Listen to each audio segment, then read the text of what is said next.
भैया, आज रक्षाबंधन है। सभी बहनें अपने भाइयों को राखी बांध रही हैं, लेकिन मैंने अभी तक आपको राखी नहीं बांधी। राधिका, मेरी बहन, अगर आज हमारे माँ बाप जिंदा होते तो हम भी दूसरे भाई बहनों की तरह रक्षाबंधन मना रहे होते।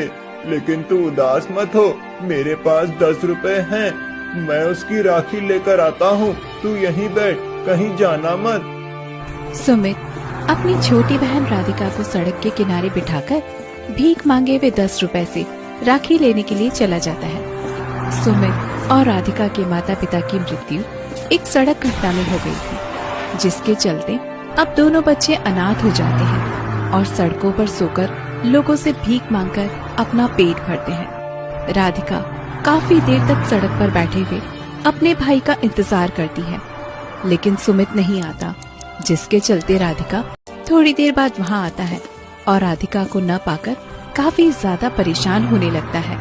राधिका, मेरी बहन कहाँ चली गई? राधिका, कहाँ हो तुम? सुमित राधिका को ढूंढकर परेशान हो गया था। वहीं बेचारी छोटी सी राधिका खो जाती है और सड़क के किनारे बैठकर रोने लगती है। भैया, भैया आप कहाँ हो? भैया आप कहाँ हो? भैया आप आ जाओ ना। राधिका सड़क किनारे बैठकर काफी देर से रो रही होती है, जिसे देख शालिनी और महेश नाम के 2 पति पत्नी राधिका के पास में आते हैं। अरे बेटा, कौन हो तुम? क्या हुआ तुम्हें? मेरा नाम राधिका है और मैं खो गई हूँ। अब हम क्या करें जी? ये भगवान का कोई इशारा है। औलाद ना होने पर आज हम अनाथ आश्रम से एक बच्ची को गोद ले। औलाद न होने की वजह से महेश शालिनी काफी ज्यादा परेशान थे, इसलिए अब वो राधिका को गोद ले लेते हैं और अब राधिका ऐशो आराम से पलती है। वहीं बेचारा सुमित राधिका को ढूंढ कर काफी परेशान हो चुका था और अब सुमित ढाबे पर साफ सफाई का काम करता था। बढ़ती उम्र के साथ साथ राधिका अपने भाई को धीरे धीरे भूलने लगती है, लेकिन सुमित हर दिन अपनी बहन राधिका को याद करता है। अरे संकेत, आज तुझे ढाबे पर आने में बड़ी देर हो गई। पता है सुबह से कितने सारे कस्टमर आ रहे हैं। तुझे याद नहीं क्या? आज रक्षाबंधन है। ये देख, मेरी बहन ने कितनी सुंदर राखी बांधी है। ये राखी उसने खुद अपने हाथों से बनाई है। आज रक्षाबंधन है, ये दिन मैं कैसे भूल गया। इसी दिन तो मैं अपनी बहन से बिछड़ा था। अगर आज मेरी बहन मेरे पास होती तो मुझे इस रक्षाबंधन पर अपनी ये सूनी कलाई लेकर नहीं घूमनी पड़ती। जहाँ सुमित रक्षाबंधन पर अपनी बहन को याद करके काफी ज्यादा उदास होता है, वहीं दूसरी तरफ उषा, तेरा ये गोल्ड ब्रेसलेट तो काफी ज्यादा सुंदर लग रहा है। लगता है तेरे बॉयफ्रेंड ने तुझे दिया है। अरे बंगली, बॉयफ्रेंड ने नहीं, भाई ने दिया है। आज रक्षाबंधन था ना, उसी का तोहफा है ये। राधिका को भले ही कुछ भी याद नहीं था, लेकिन हर रक्षाबंधन पर राधिका को भी हमेशा एक भाई की कमी सताती थी। ऐसे ही कुछ समय गुजर जाता है। राधिका हर रोज की तरह कॉलेज से घर लौट रही होती है कि तभी एक सुनसान सड़क पर राधिका की गाड़ी खराब हो जाती है। ओह शिट, इस गाड़ी को भी अभी खराब होना था। यहाँ तो आसपास कोई भी मैकेनिक की शॉप नहीं है। ओफो। गाड़ी खराब हो जाने की वजह से राधिका खुद ही गाड़ी को देखने लग जाती है कि तभी सुनसान सड़क पर लड़की को इस तरह अकेला देखकर एक गुंडा राधिका के पास आता है और वो उसे छेड़ने लगता है। चलती है क्या 9 से 12? चलना। ए, जानते भी हो मैं कौन हूँ? 2 मिनट नहीं लगेंगे मुझे तुझे अंदर करवाने में, समझा ना? दूर हट यहाँ से। ऐसी भी क्या नाराजगी जाने मन। वो गुंडा राधिका का हाथ पकड़कर उसे परेशान करने लगता है कि तभी वहाँ से ढाबे के लिए मंडी से सब्जियाँ लेकर सुमित गुजर रहा होता है, जो उस गुंडे को राधिका को परेशान करते हुए देख लेता है, जिसे देख सुमित भागता हुआ उसके पास जाता है।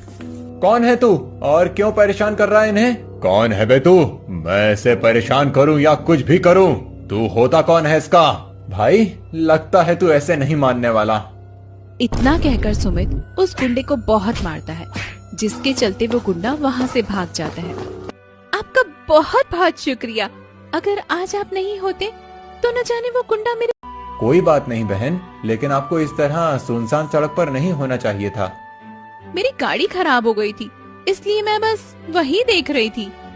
सुमित राधिका की गाड़ी ठीक करने में उसकी मदद करता है और वहाँ से चला जाता है।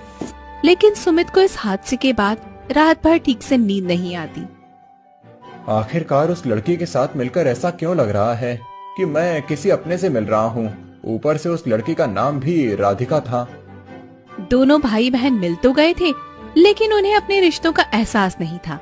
ऐसे ही कुछ समय गुजरता है और आज राधिका अपनी कुछ सहेलियों के साथ सुमित के ढाबे पर आती है, जिसे देखकर सुमित, अरे आप यहाँ काम करते हैं? उस दिन मैं आपको ठीक से थैंक यू भी नहीं बोल पाई। वैसे इफ यू डोंट माइंड, क्या मैं आपको भैया कह सकती हूँ?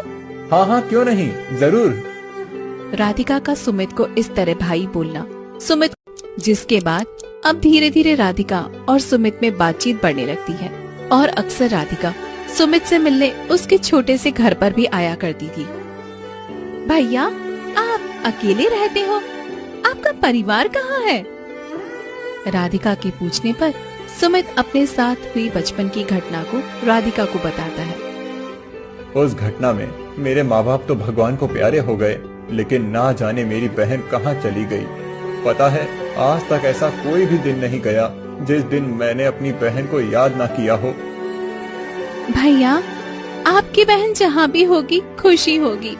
अगर वो आपके पास नहीं है तो क्या हुआ, मैं हूँ ना आपके पास। राधिका और सुमित एक दूसरे को दिल से अपना भाई बहन मानने लगे थे।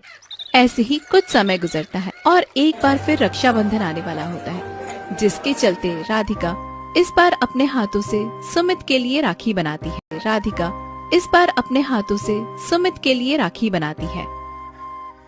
मेरा ये पहला रक्षाबंधन है। सुमित भैया मेरी राखी देख के ना बहुत खुश हो जाएंगे। ऐसे ही थोड़ा समय और गुजरता है और आज रक्षाबंधन का त्योहार होता है। सुमित राधिका से राखी बंधवाने के लिए राधिका के घर आता है, लेकिन जैसे ही सुमित घर आता है तो हॉल में लगे अपनी बहन की बचपन की फोटो को देखता है। ये फोटो तो मेरी बहन राधिका की है, लेकिन ये इस घर में क्या कर रही है? सुमित भैया, आप आ गए। मैं कब से आपका इंतजार कर रही थी। राधिका, ये फोटो? मेरे भैया, मेरे प्यारे भैया। राधिका की बात सुनकर सुमित यह समझ जाता है कि राधिका ही उसके बचपन की बिछड़ी हुई बहन है।